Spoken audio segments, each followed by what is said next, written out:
Hey everyone, it's Anne here. Welcome back. Today I wanted to talk about a very common swear word that you will hear in everyday English conversation. And that is the word damn, or you might hear the expression damn it, or dang it, or darn it.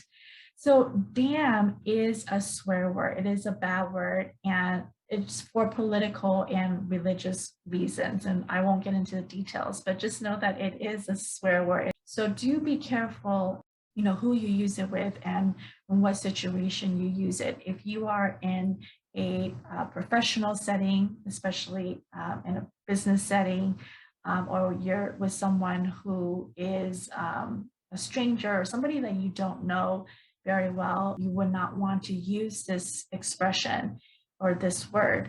There is an alternative to this word that is a little bit more mild, and people do use this quite often in informal spoken English, and that is dang it or darn it. Okay, so you will often hear this, and we'll talk a little bit about what situations we will use this expression.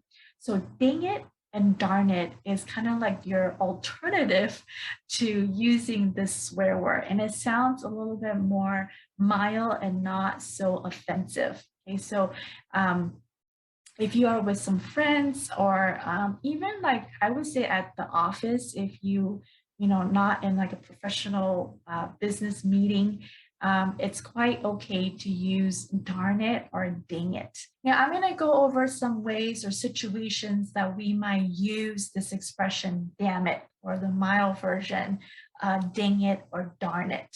Okay, so one of the most common situations that we will use this is when we want to express our anger towards something. It can be when you are very angry to even just like very minor mishap.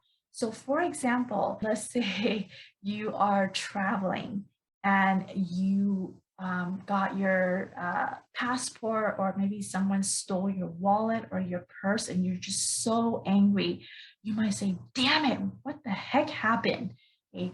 Or the mild version, you can say, dang it, what the heck happened? Who took the wallet? Who stole my wallet? So when you are really angry, you might use the more stronger form and say, damn it. Okay. And that is, again, if you are not around anybody who you don't want to offend. Now, we often use dang it or darn it or even damn it to express our frustration or anger towards like a very minor mishap, like an unlucky accident.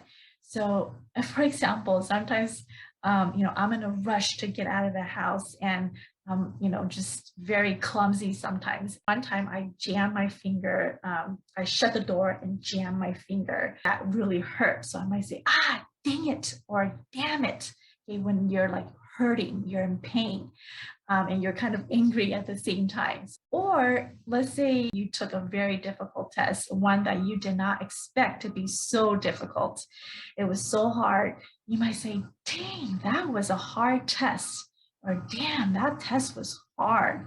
Also, we might use this when we forget things sometimes unintentionally. So let's say you promised to meet up with your friend for coffee today, but you've been so busy at work or at school, you completely forgot about it. So you might say, dang, I completely forgot about it. We could also use damn or darn to give that emphasis or to express our frustration towards something or somebody. For instance, your partner or your roommate is watching TV and it's so loud.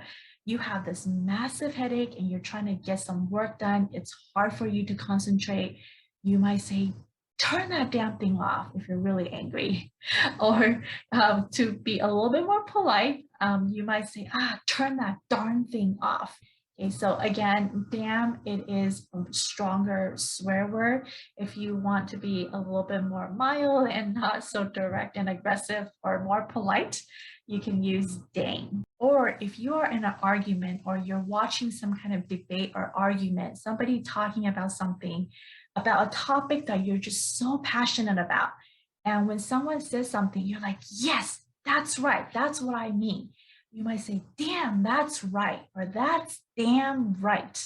Okay, so you're just so passionate about something that whatever that person said, you agree with it. You can't agree with it more. You might say, yeah, that's damn right. All right, I hope this video was helpful. If you got something out of it, make sure you give this video a thumbs up and don't forget to subscribe and tap on the bell icon if you haven't done so. And I think you might like these videos over here, so check them out.